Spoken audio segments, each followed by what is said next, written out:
Hello, good morning everyone. So we are starting with a new topic in chapter thermodynamics, that is heat capacity. Heat capacity क्या होता है आपका? Heat capacity, it is defined as amount of heat required to raise the temperature of a substance by 1 degree Celsius. अगर आप किसी भी substance का temperature 1 degree increase करना चाहते हो तो उसके लिए आप उसको कितनी heat provide करोगे, that is known as heat capacity. ठीक है, किसी भी सब्सटेंस का टेम्परेचर आपने 1 डिग्री सेल्सियस इंक्रीज करना है, उसके लिए जो आप हीट देते हो that is heat capacity. Heat capacity को हम सी से डिनोट करते हैं बेटा। तो क्यू क्या है यहाँ पे? अमाउंट ऑफ हीट प्रोवाइडेड, जो आप अमाउंट ऑफ हीट दे रहे हो इंक्रीज करने के लिए 1 degree Celsius. Delta T, Q by delta T क्या होगा आपका? T2 माइनस T1, मतलब टेम्परेचर चेंज हुआ है ना बाई 1 डिग्री, तो चेंज इन टेम्परेचर। अगर स्मॉलर चेंज है आपका तो C is equal to del Q by D T हो जाता है ये। अब अगर हम स्पेसिफिक हीट कैपेसिटी की बात करते हैं तो स्पेसिफिक हीट कैपेसिटी क्या होता है? Amount of heat required to raise the temperature of 1 gram substance through 1 degree Celsius. यहाँ पे हमने अमाउंट स्पेसिफाई कर दिया, जो हम जनरल हीट कैपेसिटी में नहीं कर रहे थे। हमने यहाँ पे बताया है कि हमारे पास सब्सटेंस 1 ग्राम है और उसका टेम्परेचर हम 1 डिग्री सेल्सियस इंक्रीज करना चाहते हैं, तो उसके लिए जो हम हीट प्रोवाइड करेंगे that is specific heat capacity. इसके आगे मैंने एसपी साइन लगा दिया है जो डिनोट कर रहा है this is specific heat capacity. Normal जो आपकी हीट कैपेसिटी थी उसका फॉर्मूला था Q बाई डेल्टा टी, लेकिन यहाँ पे क्योंकि आपने मास को स्पेसिफाई कर दिया है 1 ग्राम, तो हम इसको मास से मल्टीप्लाई करते हैं, तो आपका फॉर्मूला मॉडिफाई होके हो गया Q divided by m into delta T. और यहाँ से अगर आप Q की वैल्यू निकालना चाहेंगे तो आपका क्या हो जाएगा?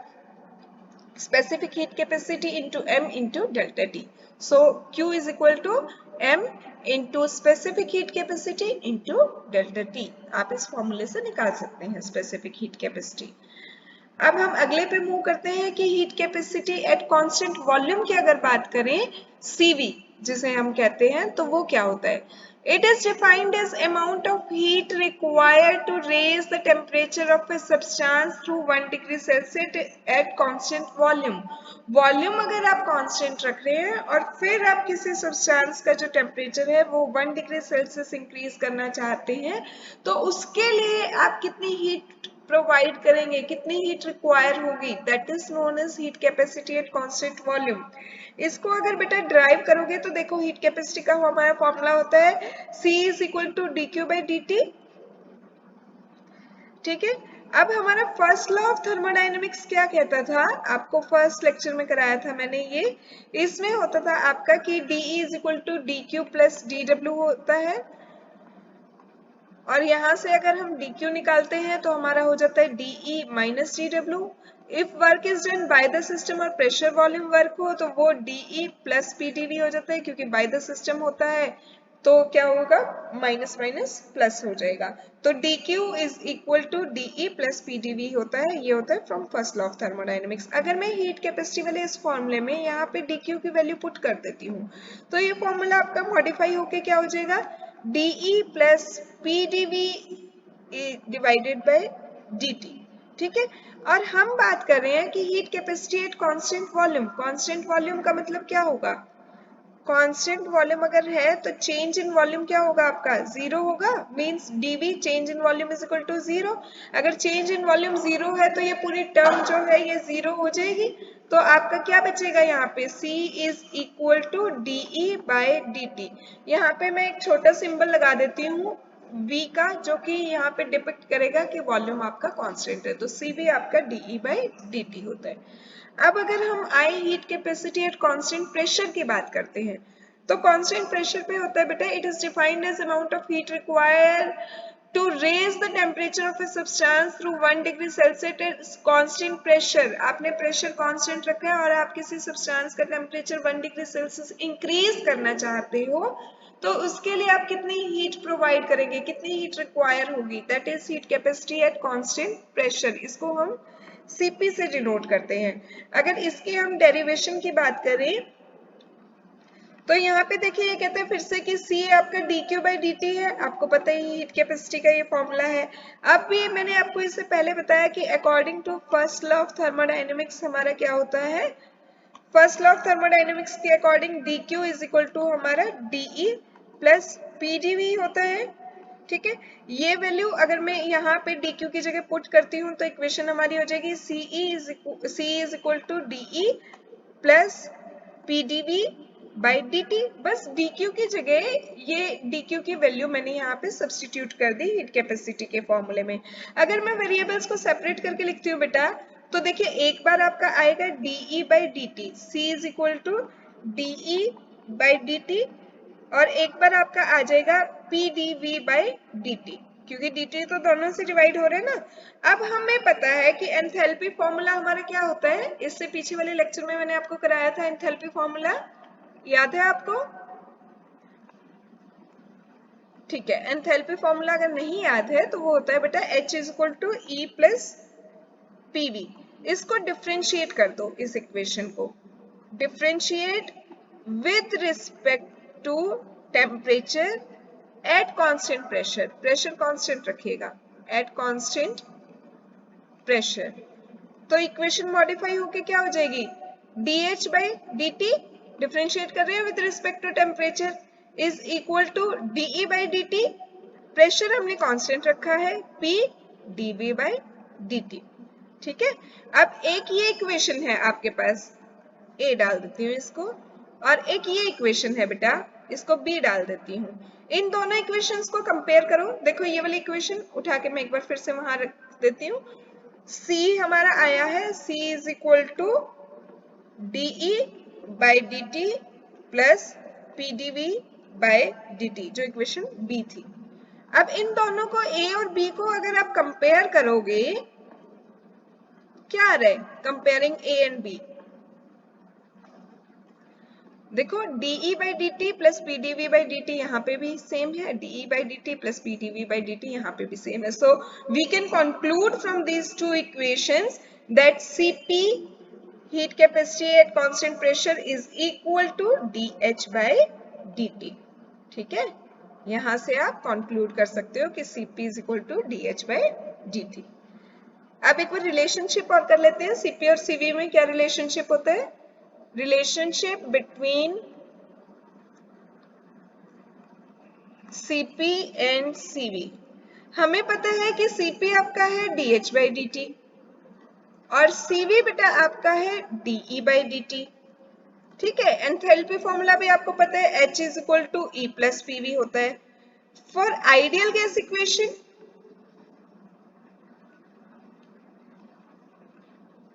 आइडियल गैस इक्वेशन के केस में आपका PV is equal to nRT होता है। तो फिर यहाँ पे अगर हम इस इक्वेशन में, यहाँ पे अगर हम जो हमारा PV है उसकी जगह आइडियल गैस इक्वेशन के अकॉर्डिंग nRT पुट कर सकते हैं, तो H हो जाएगा हमारा E plus nRT।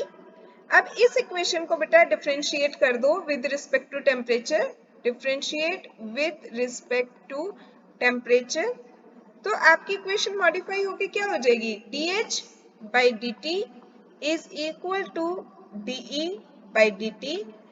N R तो गैस कांस्टेंट है, कांस्टेंट को आप डिफरेंशिएट नहीं करेंगे, यहाँ पे आपका dt/dt कैंसिल ही हो जाएगा ये तो आपका बचा क्या, ये इक्वेशन क्या इंप्लीमेंट कर रही है, dH/dt is equal to dE/dt plus nr।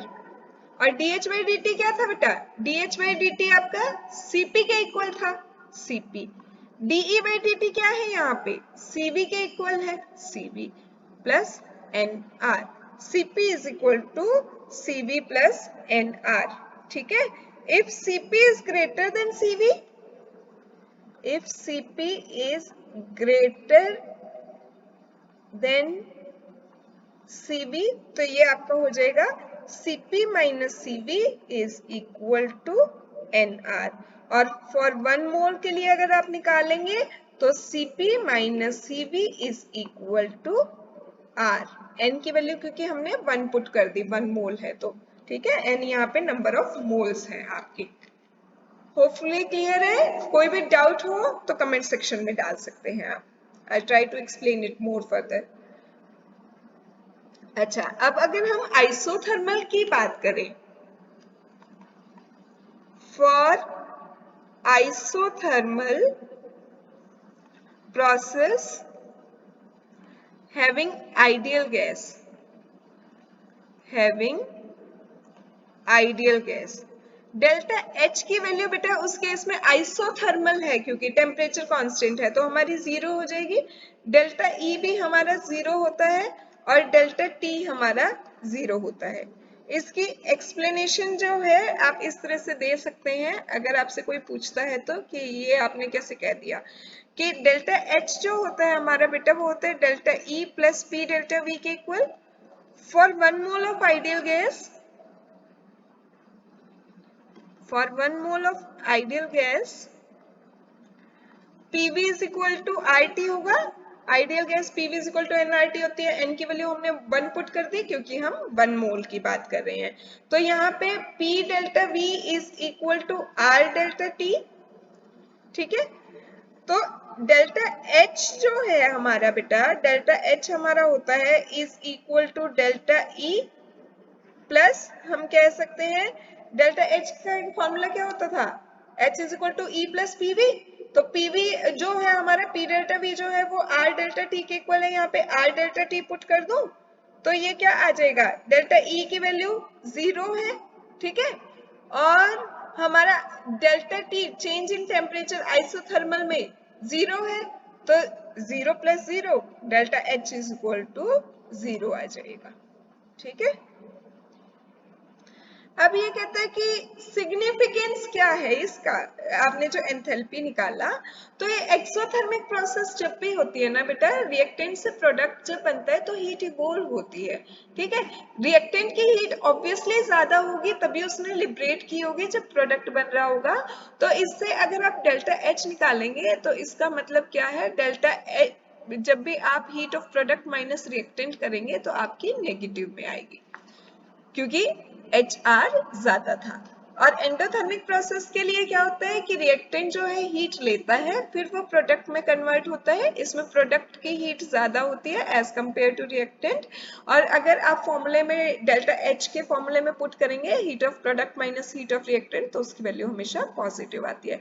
तो एंथैल्पी जो है बेटा एक्सोथर्मिक प्रोसेस के लिए हमेशा नेगेटिव होती है और एंडोथर्मिक प्रोसेस के लिए हमेशा डेल्टा एच की वैल्यू पॉजिटिव होती है। अब एक न्यूमेरिकल करें इसके बेस पे, ये कहता है कि calculate the number of kilojoule necessary to raise the temperature of 60 gram of aluminium. आपको 60 ग्राम एल्यूमिनियम दिया है from 35 degree Celsius to 55 degree Celsius, molar heat capacity is 24 joule mole inverse kelvin inverse.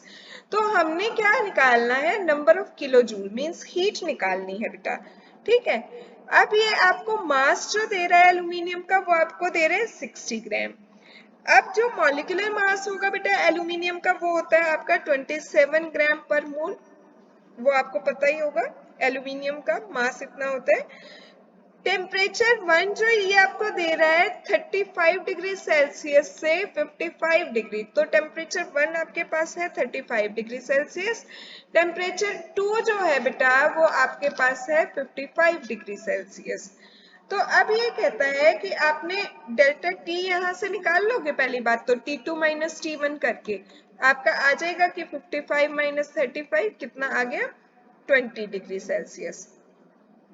फिर ये आपको molar heat capacity की भी value दे रहा है 24 joule mole inverse kelvin inverse. तो हीट के फॉर्मूले में पुट कर दो बस, N into molar heat capacity का क्या था आपका Cm into delta T. Q आपने निकालना है। नंबर ऑफ मोल्स निकालने के लिए आप क्या करोगे, mass by molecular mass into Cm into delta T.